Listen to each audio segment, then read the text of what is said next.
Okay, so I want to talk about Jersey Boys. When you were growing up, were you exposed to the music of Frankie Valli, or do you know it primarily through the show? No, I absolutely.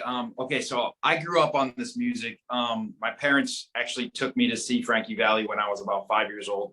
When I was a young pup, I had a Fisher Price record player, and I had all the albums of Buddy Holly, Frankie Valli, the Four Seasons, the Beach Boys, the Beatles. I was a big lover of this generation of music. So when when I got the opportunity, when I became a professional actor and a musical theater actor, the chance to mesh the two and be in a show like Jersey Boys was pretty perfect for me. Pop sounds come and pop sounds go. Why does this one seem to linger?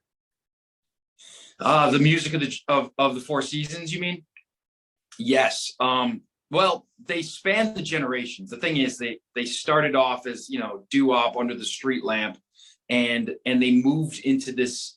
They kept the music changed as the years went by. So if you notice, the Four Seasons were able to morph their music through the times. You see the 70s, the 60s through the 70s, even into the 80s, and you see even these days people are still covering the songs of the Four Seasons, and the music spans the test of time.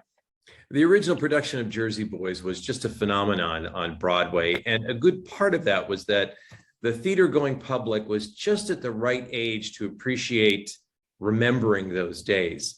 But we're more than a decade away from that time. How is the music sitting with audiences now, and are you seeing a different audience than maybe at the beginning of the run of the production?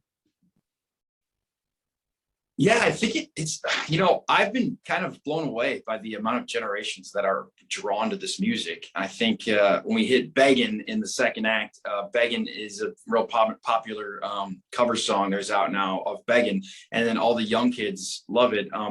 You get to Can't Take My Eyes Off You, which has been covered by so many bands and also done at every wedding since the dawn of time.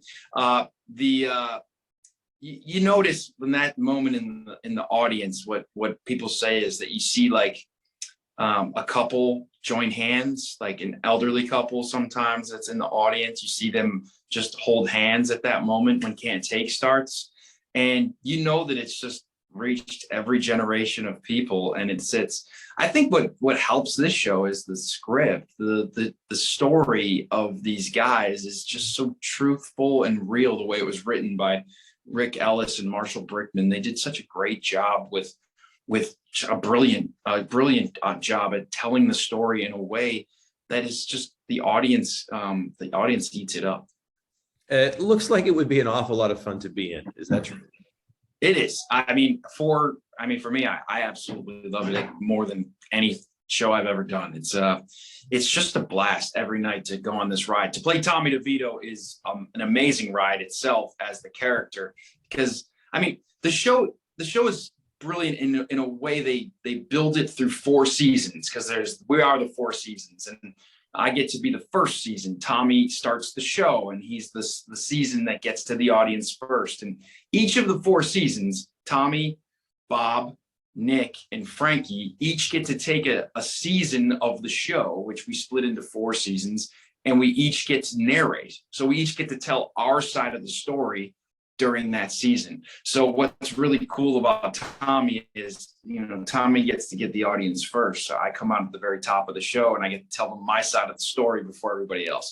So I think it works out well for him, because he gets to say, hey, listen, I know these guys are going to say some stuff about me and about what happened, but let me tell you what the real story is.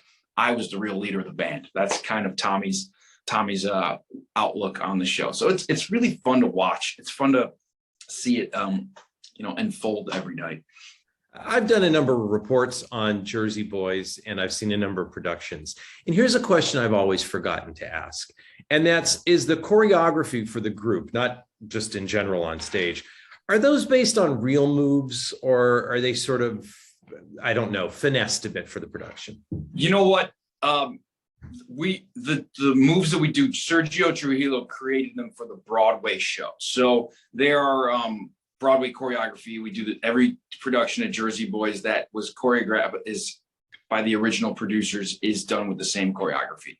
That choreography is based on what groups in the Four Seasons like that did back then, but I believe there's a little more, it's tightened up in a way for Broadway quality to see how they're dancing. I think a lot of groups back then did a lot more basic step touch, basic dance moves. These ones it's crisp, and I think it adds a lot of fire to the As show. a little panache. And what's it? Did you go like that with your hand and like that? Yeah, we get a lot of. I mean, if you watch the end of the show and Who Loves You, and that's it's really amazing how the choreography like fires up the show. I love doing it. I mean, I come from an acting, singing background, but I have danced in a lot of shows, and the Jersey Boys choreo is just so much fun.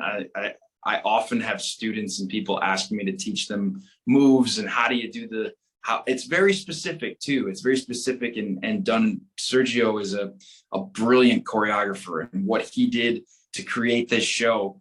And he's worked on other amazing shows. I was in On Your Feet as well, the Gloria Estefan show, and Sergio, we worked together on that. And he just choreographed the Ain't Too Proud, the story of the Temptations. It's on Broadway right now. It's just an unbelievable body of work. We're just fortunate to be doing it every night. The audience loves it.